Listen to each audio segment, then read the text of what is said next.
केन्द्रापड़ा जिला पट्टामुंडई मंगला मंडपरे श्री माँ श्री अरविंदंकर एक पाठचक्र और बंधु मिलन कार्यक्रम अनुष्ठित हो जाइछि।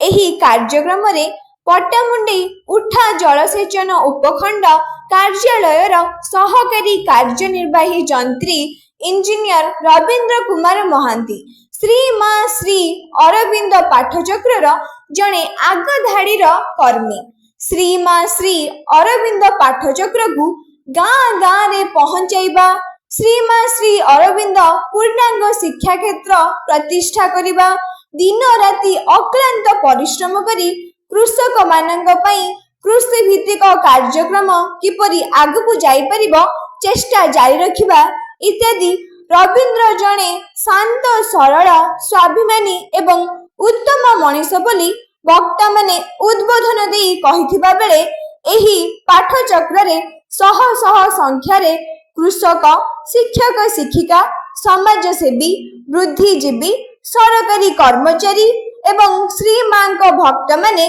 उपस्थित रहिथिले।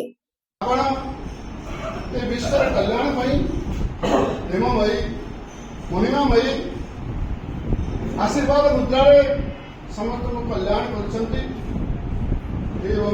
जगतर कल्याण उत्सर्गीकृता आपण श्री शरण स्वर्ग कोटि कोटि प्रणाम निवेदन कर आध्यात्मिक तत्व को अनुसरण करने आध्यात्मिक भाव को अनुसरण करने किंतु आम बेले बेले पथ गुड़ी धन खजुरी गछ माने गुण गाइबा मूल पाँच पाँच और सार कहले से आध्यात्मिक तत्व को अनुसरण करने आध्यात्मिक भाव को अनुसरण करने किंतु आम बेले बेले पथ गुड़ी धन से माने बाल्य कालरू आयोजन होछि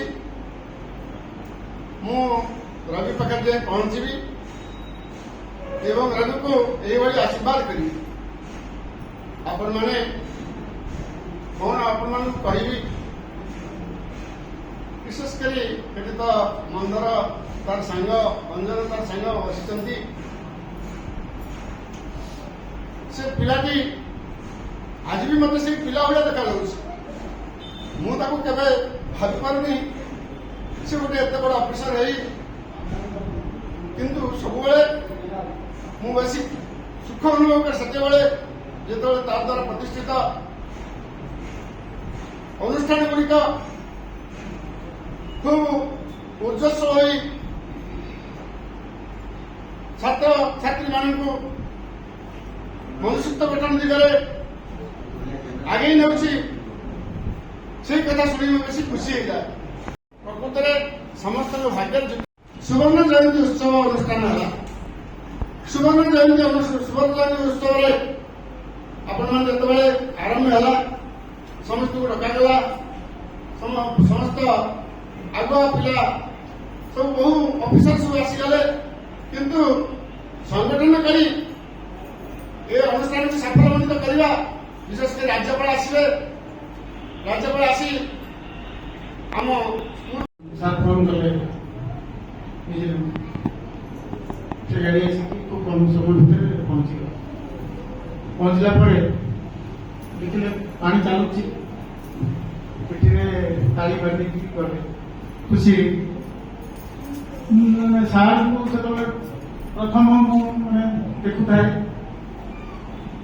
सार मत सुवर्ण जयंती उत्सव अनुष्ठान है सुवर्ण जयंती उत्सव आपण जो आरंभ है समस्त को डकागला समस्त आगुआ पिला सब बहु अफिसर सब आसीगले किंतु संगठन करी ये अनुष्ठान को सफलमंडित करवा विशेषकर राज्यपाल आसवे राज्यपाल आसी आम माने बड़ भाई को संबोधन करती भाई भाई को डाकती से अनुसार भगवान ताकि सब भरी दिखती एवं तार मन मुताबक सब अनुष्ठान सफल मंडित हुए आते से प्राय 7-8टी अरविंद इंटीग्राल स्कूल माध्यम प्रतिष्ठा होती सब कौन पैसा तार प्रार्थना रही पैसा तार ଆବଶ୍ୟକ ନଥାଏ ତାର ପ୍ରାର୍ଥନା ଏତେ ଉଚ୍ଚକୋଟୀର ପ୍ରାର୍ଥନା ହେଲେ ସେ ପ୍ରାର୍ଥନା ବଳରେ ସବୁ ଅନୁଷ୍ଠାନ ଆଜି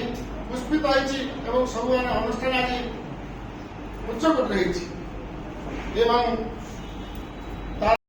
ସାର୍ କହି ମାନେ ଯେ ଗୋଟେ କଥା ମାନେ ମୁଁ ଜାଣିଛି ତ ସାର୍ ନେଇଯିବେ ଏଠୁ ମୁଁ ସେଇପାଇଁ ପ୍ରାୟ ଦୁର୍ଲଭଂ ତ୍ରୟମେବୈତତ୍ ଦୈବାନୁଗ୍ରହ ହେତୁକମ୍।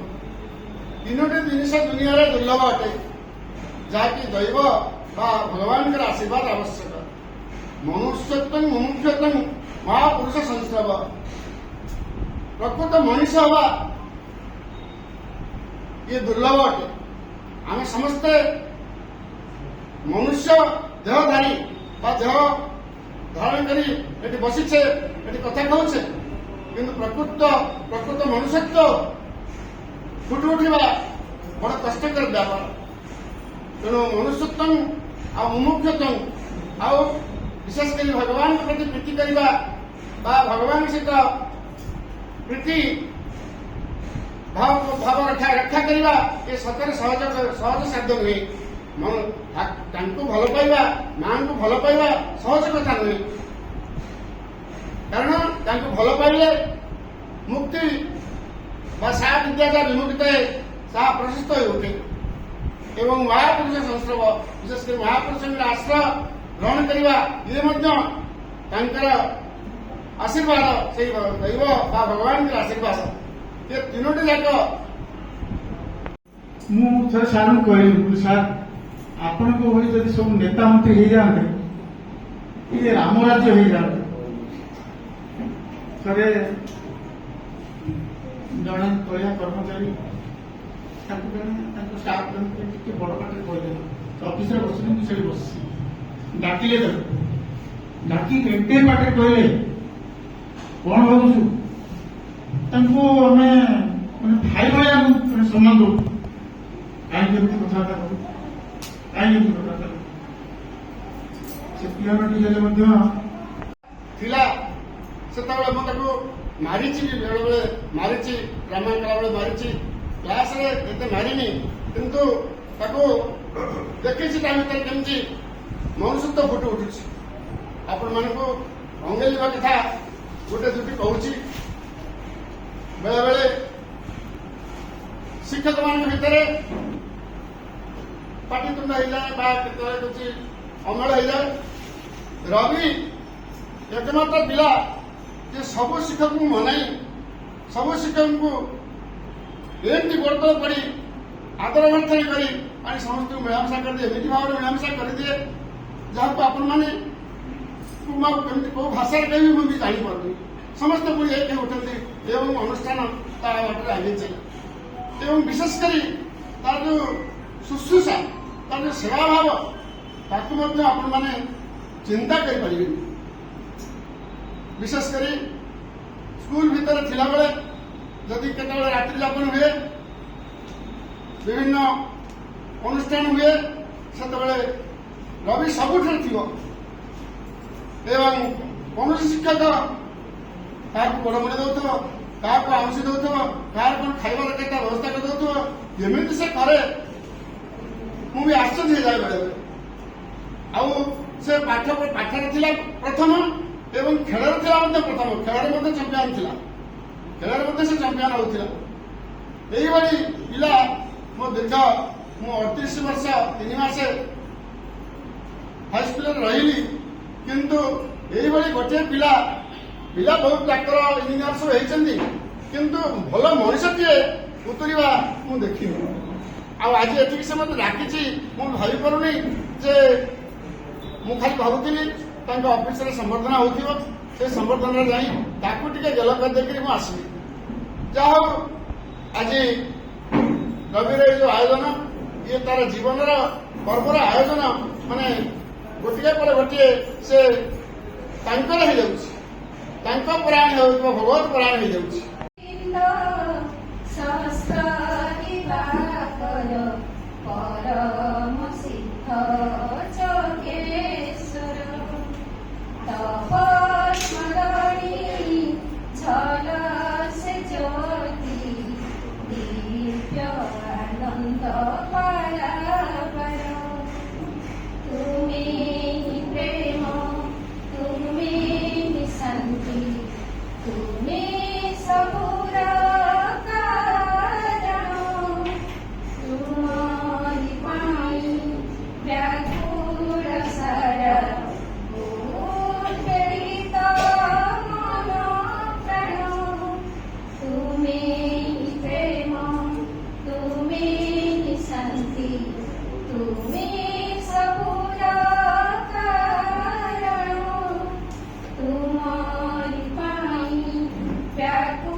ସ୍ମରଣୀୟ ଗୁରୁ ନିତ୍ୟ ଶୁଭଙ୍କର ରାଧ ସ୍ମରଣୀୟ ଗୁରୁ ନିତ୍ୟ ଶୁଭଙ୍କର ତୁମେ ଯଦି ବ୍ରହ୍ମା ବିଷ୍ଣୁ ତୁମେ ମହେଶ୍ୱର ଆଉ କି ପାଲୋରା କୁହ ଏ ଜୀବନେ ମୋର ଆଉ କି ପାଲୋରା କୁହ ଏ ଜୀବନେ ମୋର ଆଉ କି ପାଲୋରା କୁହ ଏ ଜୀବନେ ମୋର। ସେ ନିୟୋଜିତ ହେଉଛନ୍ତି ସେ କର୍ମରେ ସୁଚାରୁ ରୂପେ ତୁଲେଇଛନ୍ତି। ଆଉ କଣ କହିବି, ବକ୍ତାମାନେ ସବୁ ତାଙ୍କର କଣ ମାନେ ବହି ସାରିଲେଣି, ତାର କୋଭଳିଆ ଲୋକ। ଆଉ ବେଶୀ ସମୟ ନେବାକୁ ଚାହୁଁନି, ମୁଁ ଏତିକି କହି ବିଦାୟ ନେଉଛି। ସାର୍ଙ୍କର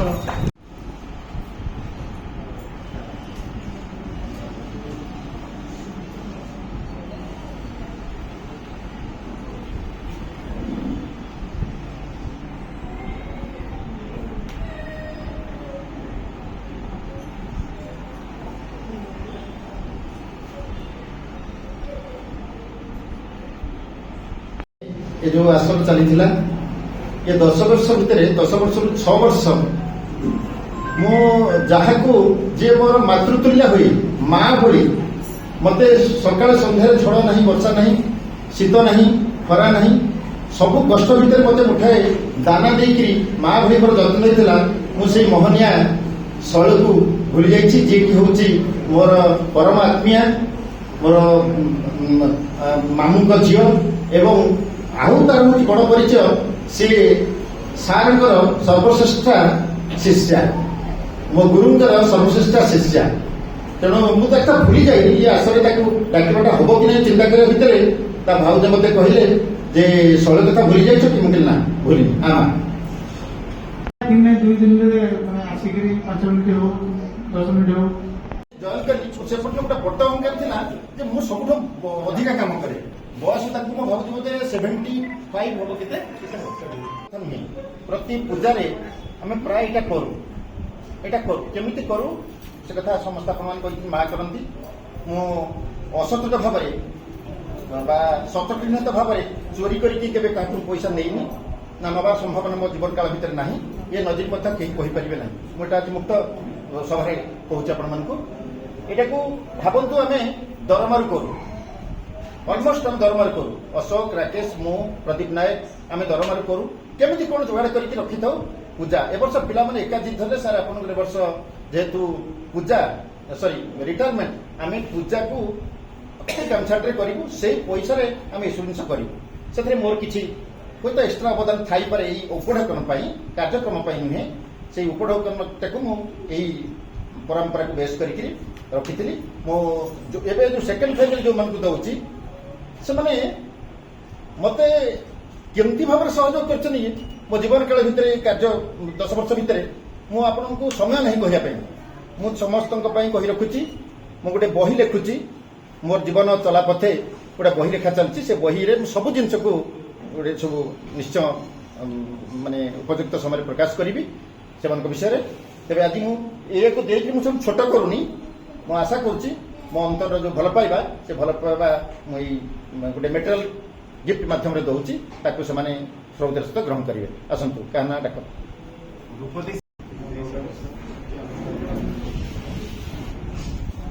शला जीवन काकुरी तेणु आंक अवस्था जहाँ ये जीवन को सब झील बोली कहे मो शला भाज भुवनेश्वर आस मुझे जानी से पुणी आस पहुंचे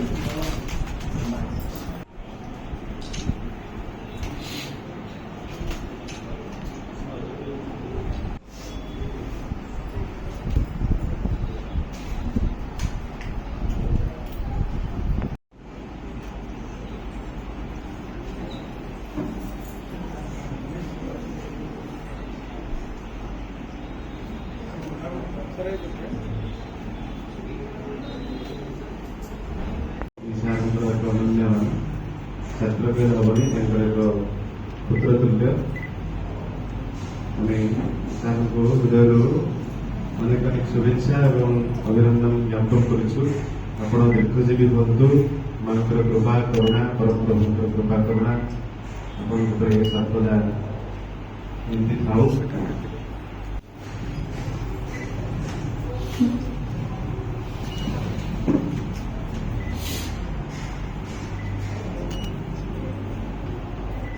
ବହୁତ ବହୁତ ଧନ୍ୟବାଦ।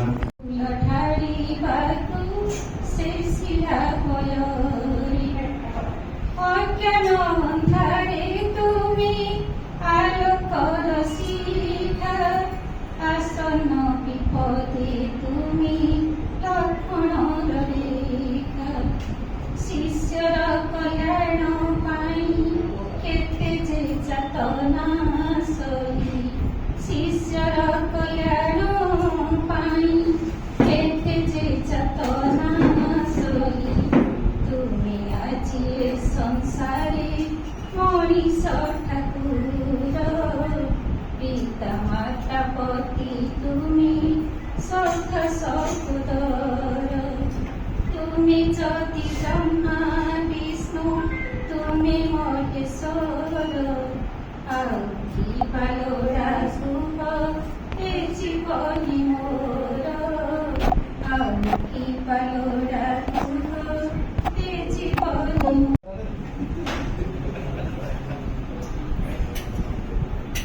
ହେଇଗଲା।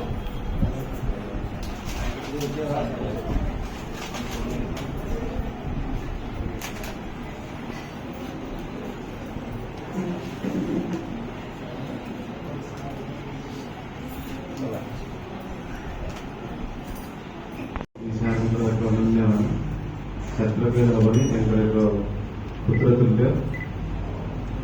ଆମେ ସାର୍ଙ୍କୁ ହୃଦୟରୁ ଅନେକ ଅନେକ ଶୁଭେଚ୍ଛା ଏବଂ ଅଭିନନ୍ଦନ ଜ୍ଞାପନ କରୁଛୁ।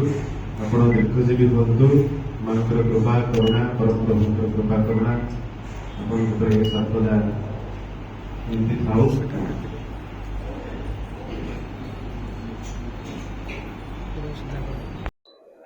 ସାର୍ ଆପଣଙ୍କ ନାଁ ପରିଚୟ?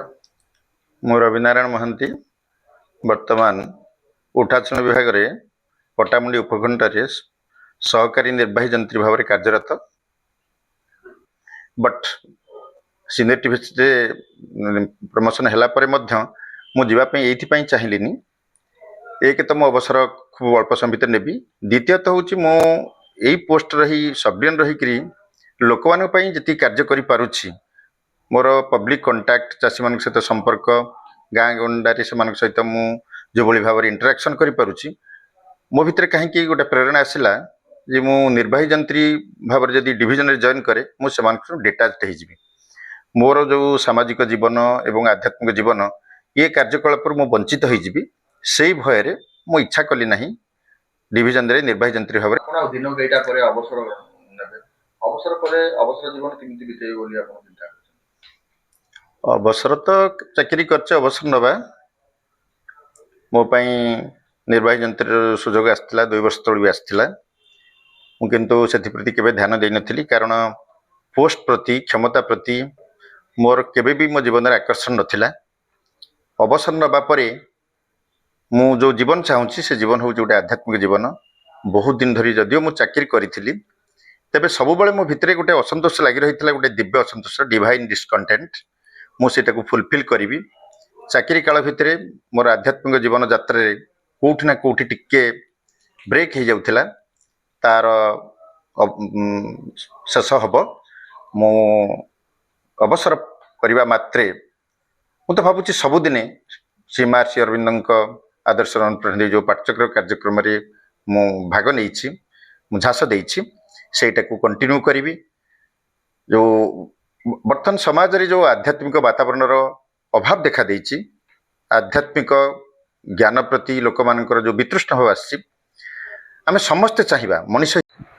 ସଚରାଚର ଦେଖାଯାଉଛି ଯେ ମଣିଷ ତା ଜୀବନର ଲକ୍ଷ୍ୟଠାରୁ ଦୂରକୁ ଚାଲିଯାଉଛି, କିନ୍ତୁ ବାସ୍ତବରେ ଖାଇ ପିଇକରି ବଞ୍ଚିବା ମଣିଷ ଜୀବନର ଲକ୍ଷ୍ୟ ନୁହେଁ।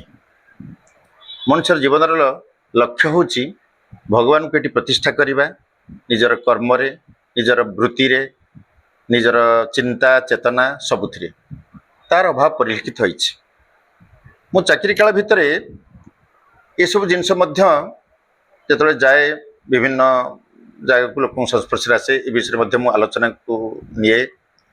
ବିଭିନ୍ନ ସ୍କୁଲକୁ ଯାଇକରି ମଧ୍ୟ ସାର୍ମାନଙ୍କୁ ରିକ୍ୱେଷ୍ଟ କରି ଯେତେବେଳେ ଟିକେ ସମୟ ପାଏ ଗାଁ ଗଣ୍ଡାରେ ସ୍କୁଲରେ ସେଠି ମଧ୍ୟ ଏ ଆଧ୍ୟାତ୍ମିକ ବିଷୟରେ ଆଲୋଚନା କରେ। ମୋର ଏଥିପ୍ରତି ଗୋଟେ ମୋର ପୂର୍ବଜନ୍ମରୁ ସେଇଟା ମୋ ଭିତରେ ଭଗବାନ ଦେଇଛନ୍ତି। ତେଣୁ ଜୀବନଟାକୁ ବଞ୍ଚିବା ପାଇଁ ଅବସର ପରେ ଯେଉଁ ବାସ୍ତବ ଆବଶ୍ୟକତା ତାହା ମୁଁ ନିଶ୍ଚିତ ରୂପେ ପରିପ୍ରକାଶ କରିବି। କଥା ହେଉଛି ଯେ ଚାକିରି କାଳ ଭିତରେ ଗୋଟିଏ ଅସୁବିଧା, ମୋର ଯେଉଁ ବୃତ୍ତି ଇଞ୍ଜିନିୟର ଭାବରେ ମୁଁ କାର୍ଯ୍ୟ କରୁଥିଲି, ତେବେ ମୁଁ ନିଜକୁ କେବେ ଇଞ୍ଜିନିୟର ଭାବେ ଭାବିନି। ମୋ କର୍ତ୍ତବ୍ୟରେ ମୁଁ କେବେ ବି ଅବହେଳା କରିନି, କେବେ ବି ନାହିଁ। ମୁଁ କେବେ 10ଟା 1ରେ ଅଫିସକୁ ଆସେ ନା, 5ଟା 29 ପୂର୍ବରୁ 5ଟା 30 ପୂର୍ବରୁ କେବେ ବି ଅଫିସ ଛାଡ଼େ ନା। ଏତଦ୍ ବ୍ୟତୀତ ମୋର ପ୍ରାରମ୍ଭିକ ପୋଷ୍ଟଠୁ ଆରମ୍ଭ କରି ଆଜି ପର୍ଯ୍ୟନ୍ତ ମୋ ଟେବୁଲ ଉପରେ ମୁଁ ଖଣ୍ଡେ କାଗଜ ବି କାହାରି ରଖେନି। ସବୁବେଳେ ଗୋଟେ କଥା ମୋ ମନ ଭିତରେ ଥାଏ, ମୁଁ କର୍ତ୍ତବ୍ୟରେ ଅବହେଳା କରିବି ନାହିଁ। କୌଣସି ବ୍ୟକ୍ତି କେବେ ବି କହିପାରିବେ ନାହିଁ ମୋ ପାଖକୁ ଆସିଛନ୍ତି ଏବଂ ଦ୍ୱିତୀୟ ଥର ପୁଣି ଆସି ପଚାରୁଛନ୍ତି ମୋର ସେ କାମଟା ହେଇଛି କି ନାହିଁ। ଏଇଟା ମୋ ଜୀବନର ଗୋଟେ ସବୁଠୁ ବଡ଼ ଅସୁବିଧା ବା ସୁବିଧା ମୁଁ କହିପାରି ଠିକ୍ ଭାବରେ କହି ପ୍ରକାଶ କରିପାରୁନି। ବଟ୍ ଏହା ହିଁ ହେଉଥିଲା, ମୁଁ କେବେ ମୋ କର୍ତ୍ତବ୍ୟରେ ଅବହେଳା କରୁନଥିଲି। ଏଇଭଳି ଭାବରେ ମୋ ଜୀବନ କଟୁଥିଲା। କେବେ ପଇସା ପଛରେ ଗୋଡ଼େଇନି, କାହାକୁ କେବେ କଷ୍ଟ ଦେଇନି। କାର୍ଯ୍ୟର ଆବଶ୍ୟକ ଦୃଷ୍ଟିରୁ କର୍ମଚାରୀମାନଙ୍କୁ ମୁଁ କେତେବେଳେ କେମିତି କଥା କହିଥାଇପାରେ, କିନ୍ତୁ ସେମାନଙ୍କ ସୁଖ ଦୁଃଖ ସବୁଥିରେ ମୁଁ ସାମିଲ ହେଉଥିଲି। ମୋ ଭିତରେ ସବୁବେଳେ ରହୁଥିଲା ଯେ ଆମେ ମଣିଷ ହିସାବରେ ସମସ୍ତେ ସମାନ, ସମସ୍ତ କିଛି ଦାୟିତ୍ୱବୋଧ ରହିଛି, ସମସ୍ତେ କର୍ତ୍ତବ୍ୟ କରିବା ଦରକାର। ସମାଜ ଆମକୁ ଯେଉଁ ଦାୟିତ୍ୱବୋଧ ଦେଇଛି ତାକୁ ଆମେ ଯେମିତି ସମସ୍ତେ ସୁଚାରୁ ରୂପେ ଲିଭେଇବା, ଏଥିପାଇଁ ପ୍ରତ୍ୟେକ ମୁହୂର୍ତ୍ତରେ ମୁଁ ପ୍ରେରଣା ପାଉଥିଲି। ଏବେ ଅବସର ପରେ ସେହି କାର୍ଯ୍ୟଗୁଡ଼ିକୁ ମୁଁ ଯେମିତି ଆଗକୁ ନେଇପାରିବି ସବୁବେଳେ ମାଙ୍କ ପାଖରେ ତାହା ହିଁ ପ୍ରାର୍ଥନା କରୁଛି। ଚାହିଁବି ମୋ ଚତୁଃପାର୍ଶ୍ୱରେ ଯଦି କିଛି ମଣିଷଙ୍କୁ ମୁଁ କର୍ତ୍ତବ୍ୟବୋଧ ପ୍ରତି, ସଚୋଟ ରହିବା ପ୍ରତି ପ୍ରେରଣା ଦେଇପାରିବି, ତାହା ହିଁ ମୋ ପାଇଁ ଗୋଟେ ବଡ଼ କାର୍ଯ୍ୟ ହେବ। ଏବଂ ମା କହୁଛନ୍ତି ଯଦି ତମେ ଜୀବନରେ କାହାକୁ କେଉଁ କଥାରେ ସାହାଯ୍ୟ କରୁଛ, ଟଙ୍କାରେ କୌଣସି କର୍ମରେ, ତାର କିଛି ମୂଲ୍ୟ ନାହିଁ। କିନ୍ତୁ ସବୁଠୁ ବଡ଼ ଇମ୍ପୋର୍ଟାଣ୍ଟ କଥା ହେଉଛି ଯଦି ଆଧ୍ୟାତ୍ମିକ ଭାବରେ ତମେ କାହାକୁ ସାହାଯ୍ୟ କରିପାରିଛ, କାହାକୁ ଟିକେ ଆଧ୍ୟାତ୍ମ ଜ୍ଞାନ ଦେଇଛ, ଆତ୍ମ ସମ୍ବନ୍ଧୀୟ ଜ୍ଞାନ ଦେଇଛ, ସେଇଟା ଯଦି କରିପାରିଛ ତାହେଲେ ତୁମ ଜୀବନରେ ଏହା ଗୋଟେ ବଡ଼ ସାଫଲ୍ୟ, ବଡ଼ ଆଚିଭମେଣ୍ଟ, ବଡ଼ ସଫଳତା କହିଲେ ଅତ୍ୟୁକ୍ତି ହେବନି। ତାହା ହିଁ ଆମେ କରିବା, ପରସ୍ପରକୁ ଭଲ ପାଇବା। ମୋ ଜୀବନର ଗୋଟେ ବଡ଼ ଧର୍ମ ହେଉଛି ମୁଁ ସମସ୍ତଙ୍କୁ ଭଲ ପାଏ। ମୁଁ ସବୁବେଳେ କହେ ଆଇ ଲଭ୍ ଅଲ୍। ଏହି ପ୍ରେରଣା ନେଇକରି ମୋ ଜୀବନର ପରବର୍ତ୍ତୀ କାର୍ଯ୍ୟକ୍ରମକୁ ଆରମ୍ଭ କରିବି। ଯେତେ ଦୂର ପାରିବି ସେଇ ସିଡ଼ିରେ ଆରୋହଣ କରି କରି ଶ୍ରୀମାଙ୍କର ଯେଉଁ ଭାଷା ଲାଇଫ୍ ଇଜ୍ ଏ ଜର୍ଣ୍ଣି ଆନ୍ ଆସେଣ୍ଟ, ତାକୁ ପରିପୂରଣ କରିବା ପାଇଁ ସର୍ବାଦୁ ମୁଁ ଚେଷ୍ଟା କରି ଚାଲିବି। ତାହା ହିଁ ପରବର୍ତ୍ତୀ ଜୀବନ ପାଇଁ ମୋର ଲକ୍ଷ୍ୟ ହେଉ, ମୋର ପାଥେୟ ହେଉ। ଯାହାର ଉଦ୍ଦେଶ୍ୟ ଥିଲା ଇଞ୍ଜିନିୟର ରବିନାରାୟଣ ମହାନ୍ତି, ଯିଏକି ଆମର ଶ୍ରୀ ଅରବିନ୍ଦ ପାଠଚକ୍ର ସଂଗଠନର ଜଣେ ଆଗଧାଡ଼ିର କର୍ମୀ, ଜଣେ ମାର୍ଗଦର୍ଶକ ଏବଂ ଶ୍ରୀ ଅରବିନ୍ଦ ପାଠଚକ୍ର ସଂଗଠନକୁ ଗାଁ ଗାଁରେ ପହଞ୍ଚାଇବାର ଯେଉଁ ଭୂମିକା ତାଙ୍କର ରହିଛି, ସେହି ଉଦ୍ଦେଶ୍ୟରେ ଆମେମାନେ ଏଠି ଅନେକ ଭାଇ ବାପା ଏକାଠି ହୋଇଥିଲୁ ଏବଂ ଆଗାମୀ ଭବିଷ୍ୟତର ପୃଥିବୀର କାର୍ଯ୍ୟରେ ଆମେ କେମିତି ସହଯୋଗ କରିବୁ, ଏକ ନୂତନ ପୃଥିବୀ ନିର୍ମାଣ ପାଇଁ କେମିତି ଆମେ ସହଯୋଗୀ ହେବୁ, ଏହି ଚିନ୍ତାଧାରାକୁ ଆମେ ଭିତରେ ଉଦ୍ରେକ କରିବା ପାଇଁ ଆମେ ସମସ୍ତେ ଏକାଠି ହୋଇଥିଲୁ। ସମସ୍ତେ ତେଣୁ ଅତ୍ୟନ୍ତ ଭାବପୂର୍ଣ୍ଣ ଭାବରେ, ହୃଦୟପୂର୍ଣ୍ଣ ଭାବରେ ଏହି ବନ୍ଧୁମିଳନଟି ଆମର ଆଜି ସମାପନ ହୋଇଛି। ତେଣୁ ଆମେ ରବି ଭାଇଙ୍କ ଭଳି ଜଣେ ଦକ୍ଷ ଏବଂ ବହୁତ ସାବଲୀଳ, ହୃଦୟବାନ ଆଉ ଅନେକ ତାଙ୍କୁ ଆକ୍ଚୁଆଲି ତାଙ୍କର ବ୍ୟାଖ୍ୟା କରିବା ପାଇଁ ଭାଷାରେ ମୁଁ କହିପାରୁନାହିଁ। ସେ ଆମ ହୃଦୟର ଜଣେ ବଡ଼ ଭାଇ ଏବଂ ତାଙ୍କ ଭଳି ଜଣେ ଦକ୍ଷ ସଂଗଠକ ପଟ୍ଟାମୁଣ୍ଡେଇ ଅଞ୍ଚଳରେ ସେ ଅନେକ କାର୍ଯ୍ୟ ମାଙ୍କ ଧାରାରେ ବି କରିଛନ୍ତି ଏବଂ ଯେଉଁ କାର୍ଯ୍ୟଭାର ତାଙ୍କୁ ଦିଆଯାଇଥିଲା ତାଙ୍କର କର୍ମମୟ ଜୀବନ ଭିତରେ ସେ ହୃଦୟର ସହିତ ସମସ୍ତଙ୍କ ସହିତ ମିଶି ଏକ ପ୍ରେମର ବାତାବରଣ ଭିତରେ ଏଠି ଏକ एभली सुजोग सृष्टि करिसेंती जोटिकी आज बंधु मिलन आम अनुभव कलु तेणु आम निकटरे यही सावलीलता हृदयवान गुण जो आम निकटरे कृतज्ञता ज्ञापन करुँ एभली मनीष समग्र पृथ्वी रे घरे घरे सृष्टि हूँ या मोर आशा और विश्वास। इंजीनियर रविनारायण महांती सीमा अरविंद भितर से वर्तमान चाकरी अवसर नापी जाऊँगी सेवानिवृत्त होगा जाऊँगी तेणु एठी रविनारायण महांती महोदय 15 मसीह 25 मसीहा पर्यंत दीर्घ 10 वर्ष धरी कार्यरत थे एवं से जो सेवानिवृत्त होगा जाऊँगी से अवसर में श्रीमा अरविंद उद्देश्य एक बंधु मिलन आयोजन करा एवं रविनारायण महांती की भल पाउथिबा सबु स्तर चाषी एवं समाजसेवी शिक्षक कर्मचारी पूर्वतन कर्मचारी समस्तर गोटे बंधु मिलन समावेश समावेश होता बंधु मिलन उद्देश्य एवं समस्ते इंजीनियर रविनारायण महांती को भल पाउथिबा तांकर अनुभूति को विशद भाव में ये वर्णना करते एवं रविनारायण महांती सेवानिवृत्त जीवन तांकर सुखमय मंगलमय हो सीमा अरविंद सहित प्रभु जगन्नाथ निकट में समस्ते प्रार्थना करते एवं उज्ज्वलमय जीवन और चाकरी क्षेत्र में से जो लोकप्रियता ये सृष्टि कर समस्त स्मरणीय हो समस्त पाखे चिता चेतना कार्यक्रम जागृत हो रही आशा भरसा आमर रही। रवींद्र साहब संपर्क में कौन प्रतिक्रिया रखिए? रविनारायण महांती एसटीओ इरिगेशन जहाँकर यही मास अवसर समय तेणु आज 28 तारीख छुट्टी थी से सभाटा आयोजन कराइला तेणु रविनारायण महांती गोटे स्वतंत्र व्यक्तित्व कारण समाज व्यवस्था भितर जो इंजीनियर मैंने जो भाव में जीवन अतिबाहित कर चाकरी जीवन किंतु से संपूर्ण भिन्न से चाषी मानकर कौन आवश्यकता शुणिले सी निजे काल विलंब नक निज तरफ चाषी मानकर स्वार्थ केमती सुरक्षित रही पार से देखुले कौन व्यक्तिगत स्वार्थ भितर से नथिले एवं रविनारायण महांती एसटीओ भाव में जमीक ग्रहणीय आज तांकर विदायकालीन सभा मु अनुभव कली कर्मचारी माने कोह सम्मरण कर एवं ये जो त्याग जीवन में से जो स्नेह देते ये प्रकृति अभूला एवं से सरकारी ऑफिसर छड़ा व्यक्तिगत जीवन में जो त्याग एवं निष्ठा प्रदर्शन कर मत आचम्बित कर सहित मोर व्यक्तिगत जीवन में दीर्घ दिन संपर्क नुहे खूब कम संपर्क भितर जो आविष्कार करी से जमी मोर आपणार हो पारी प्रत्येक काम से जमी मत सामिल कर आह्वानटा केवे उपेक्षा करें प्रतिकूल स्थिति सत्वे मुझे सब उपस्थित अच्छी मोर जो अवसर समय थिला आसी मीटिंग होता सी तरफ खबर रखिकी से पहुँची थे मत उबड़ हुकम देवा सहित मोर सभा उपस्थित होते रवि सार आज बंधु मिलन कार्यक्रम थिला से संपर्क में प्रतिक्रिया रखिए?